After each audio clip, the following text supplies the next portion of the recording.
Hello students, welcome to my channel. आज हम exercise 8.1 का क्वेश्चन नंबर 3 करेंगे।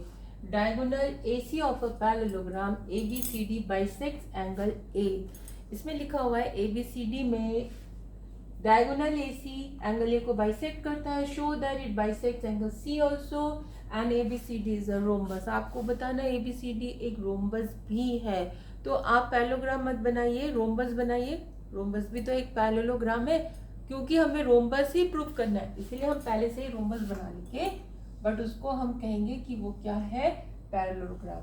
तो गिवन में क्या लिखेंगे, ABCD is a rhombus and what is given, ये जो डायगोनल है वो एंगल ए को बाइसेक्ट करता है। तो यहाँ पर देख लीजिए, क्योंकि ये एंगल इस एंगल को बाइसेक्ट करता है। वैसे तो हम लिख सकते हैं DAC, इस तरह से 1 और 2 करके लिख लेते हैं ताकि इजी रहे। और यहाँ पर आपको प्रूव करना है कि ये एंगल और ये एंगल इक्वल है। इसको अगर मैं 3 लिख लेती हूँ तो ये 3 हो जाएगा और ये 4। आपको क्या बताना है कि जो एंगल 3 है और एंगल 4 वो इक्वल है। तो गिवन में क्या लिखोगे, गिवन में आप लिखोगे जो भी क्वेश्चन में दिया हुआ है कि ABCD is a parallelogram. ABCD is a parallelogram and diagonal जो है AC बाइसेक्ट्स किसको, एंगल A। और क्या गिवन है, angle 1 equals to angle 2। Now what to prove, क्या प्रूव करना है, आपको प्रूव करना है फर्स्ट पार्ट में it bisects angle C also means angle 3 equals to angle 4, ये प्रूव करना है। और सेकंड क्या प्रूव करना है, ABCD is a rhombus. Rhombus होता क्या है, चलिए उसको बाद में देख लेंगे क्या रोम्बस होता है, वैसे तो आपको पता ही होगा। लेकिन चलिए हम करते हैं कि एंगल 3 एंड एंगल 4 को हम कैसे इक्वल कर सकते हैं। अब आप देखिए, ये एक पैरेललोग्राम है, यानी AB is parallel to this. ठीक है, ये दो लाइंस आप ऐसे सोच लीजिए, ये दोनों पैरेलल लाइंस हैं और इन दोनों लाइंस को ये वाली लाइन मिला रही है या कट कर रही है या इंटरसेक्ट कर रही है इस पॉइंट पर, इस पॉइंट पर। तो इधर वाला एंगल इस एंगल के इक्वल होगा। ठीक है, तो आप क्या लिखेंगे प्रूफ में, प्रूफ में आप लिखेंगे AB is parallel to CD and AC is transversal. बहुत आसान है, ध्यान से देखिएगा, transversal. Therefore, angle 2 is equal to angle 3. Why? क्योंकि एक इधर है एक उधर है, तो ये ऑल्टरनेट इंटीरियर एंगल्स, क्योंकि दोनों लाइंस के अंदर ही है तो इन्हें कहते हैं ऑल्टरनेट इंटीरियर एंगल्स। और ऑल्टरनेट इंटीरियर एंगल्स इक्वल होते हैं। ठीक है, अब आपका ये 2 और 3 बराबर हो गया। सिमिलरली आप दिखा सकते हैं 1 एंड 4 इक्वल है, क्योंकि इधर वाला जो एंगल है, एक इस साइड है दूसरा इस साइड है, तो इसी तरह से ये एंगल और ये वाला एंगल इक्वल होगा, यानी कि एंगल 1 एंगल 4 के इक्वल होगा, है ना। तो आप लिखेंगे similarly angle 1 equals to angle 4। इसमें भी आप लिख लेंगे ऑल्टरनेट इंटीरियर एंगल्स।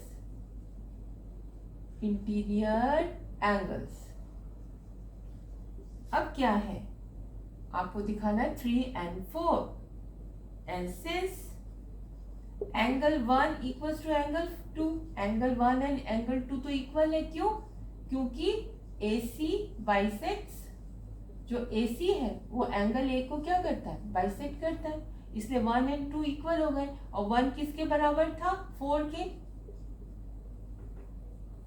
एंगल 4, और 2 किसके बराबर था, एंगल 3 के, यानी एंगल 3 एंड 4 भी क्या हो जाएंगे, बराबर हो जाएंगे। यहाँ पे लिखेंगे therefore एंगल 1 की जगह आपने 4 लिख दिया और एंगल 2 की जगह आपने 3 लिख दिया, तो ये दोनों भी इक्वल हो गए। ये इसके इक्वल है, ये इसके इक्वल है, और ये इसके इक्वल है, ये इसके इक्वल है। तो देयरफॉर ये चारों एंगल्स बराबर हो जाएंगे। लेकिन हमें फर्स्ट पार्ट में तो यही प्रूव करना था कि जो एंगल 3 है एंगल 4 के इक्वल है। तो ये आपका प्रूफ हो गया। देयरफॉर आप लिखेंगे कि AC bisects angle C। AC angle C को बाइसेक्ट करता है। ठीक है, बहुत आसान है। ये दोनों पैरेलल है, ये ट्रांसवर्सल है, therefore this angle is equal to this angle. Similarly this angle will be equals to this angle. Since these two angles are equal, therefore angle 1 and 2 equal है, देयरफॉर 3 एंड 4 भी equal हो गए। मैंने दिखा दिया कैसे, क्योंकि 1 4 को हम बता ही चुके हैं, 2 के साथ 3 का कॉम्बिनेशन बता चुके हैं। तो इस तरह से 3 4 इक्वल हो गया। अब आते हैं पार्ट 2 में, ध्यान से देख लीजिए, इजी है। अब आते हैं हम पार्ट 2 में। पार्ट 2 में देखिए क्या होगा। पार्ट 2 में लिखा है ABCD इज अ रोम्बस। क्या होता है रोम्बस? रोम्बस होता है जिसकी जो ऑल साइड्स है वो इक्वल होती है plus parallel to each other होती है। मीन्स जो ऑपोजिट पेयर है they are parallel to each other, and means you have to prove that parallel तो गिवन ही है। व्हाई? क्योंकि ये पैरेललोग्राम है। Since ABCD is a parallelogram, therefore AB is parallel to CD and AD is parallel to BC। Sorry, but आपको prove करना है कि AB, BC, CD और AD ये चारों इक्वल है। बहुत आसान है। कैसे? सिंस एंगल 3 किसके इक्वल था? एंगल 4 के। ठीक है, एंगल 3 यह भी प्रूव हो गया था।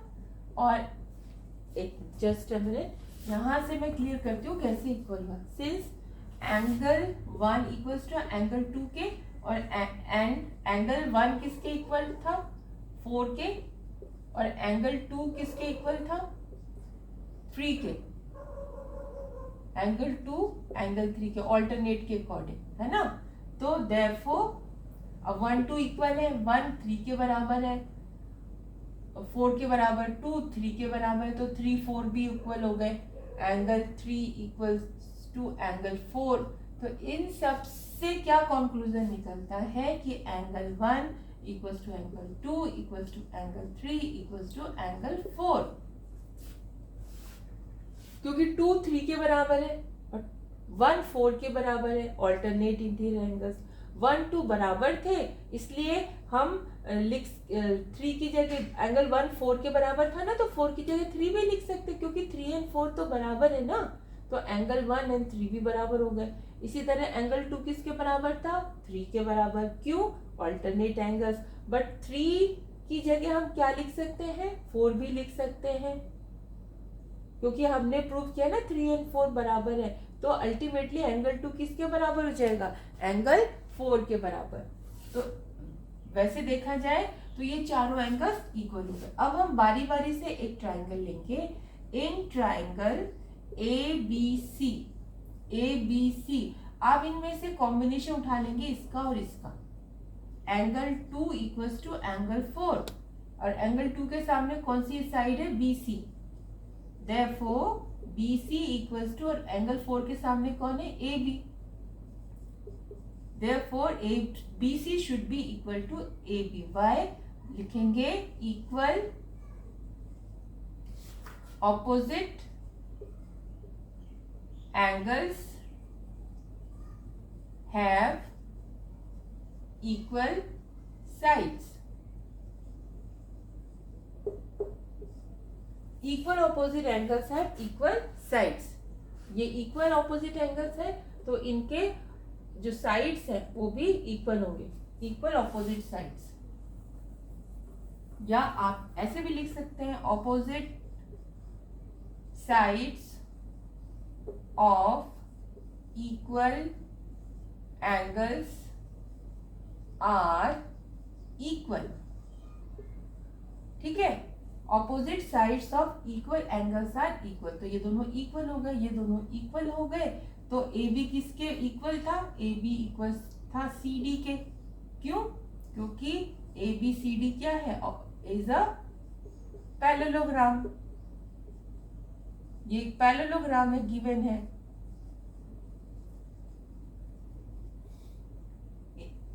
AB BC के इक्वल हो गया, AB CD के है, ये पता है, तो ये दोनों भी क्या हो गए, इक्वल हो गए। Therefore BC equals to CD।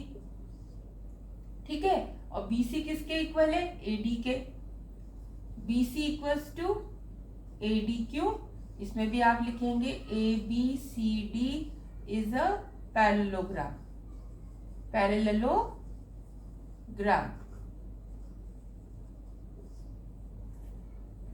ये इसके इक्वल आपने प्रूव किया, ठीक है, बट ये इसके इक्वल था, क्यों, opposite sides of a parallelogram. अब ये भी इसी के इक्वल है, ये भी इसके इक्वल है, तो ये दोनों इक्वल हो गए। और ये किसके इक्वल था, ये इसके इक्वल है। अब इन दोनों को अगर आप देखें तो ये दोनों ही इसके इक्वल आ रहे हैं, है ना। तो इस तरह से जो चारों साइड्स हैं वो क्या हो जाएंगी, इक्वल। तो therefore AB equals to BC equals to CD equals to AD। जब ये चारों साइड्स इक्वल हो गई, therefore ABCD is a rhombus. ठीक है, तो मेन चीज है हमको ये बताना कि इसमें एंगल्स कैसे चारों इक्वल है, उस पर थोड़ा कंसंट्रेट करोगे तो आराम से आ जाएगा। इसमें लिखा हुआ है मैंने 1 और 2 बराबर है, क्योंकि गिवन है। इसके बाद 1 और 4 हम प्रूव कर चुके हैं बराबर है। ये मैंने सब करके अभी बताया था शुरू फर्स्ट पार्ट में। 2 जो है वो 3 के बराबर था, फिर 3 और 4 बराबर हो गए। तो इन सबको स्टडी अगर आप देखेंगे तो हमारा आ जाएगा एंगल 1 2 3 4 ये इक्वल आ जाएगा। फिर इस कॉम्बिनेशन में से हम इन दोनों को लेके चलते हैं, तो ये दोनों इक्वल आ गए, ये दोनों इक्वल आ गए, तो बट ये इसके इक्वल था। अब ये दोनों सेम साइड के इक्वल है, देयरफॉर ये जो है इसके इक्वल हो जाएगा, बट ये इसके भी इक्वल है, ऑपोजिट साइड से। यही दोनों सेम साइड के इक्वल है, तो overall all sides will be parallel and the ABCD will be rhombus. ये प्रूफ हो जाएगा। होप समझ में आ गया होगा, समझ में आ गया है तो प्लीज़ मेरे वीडियो को लाइक कीजिए, शेयर कीजिए, और if you are liking really liking then subscribe my channel. Thank you.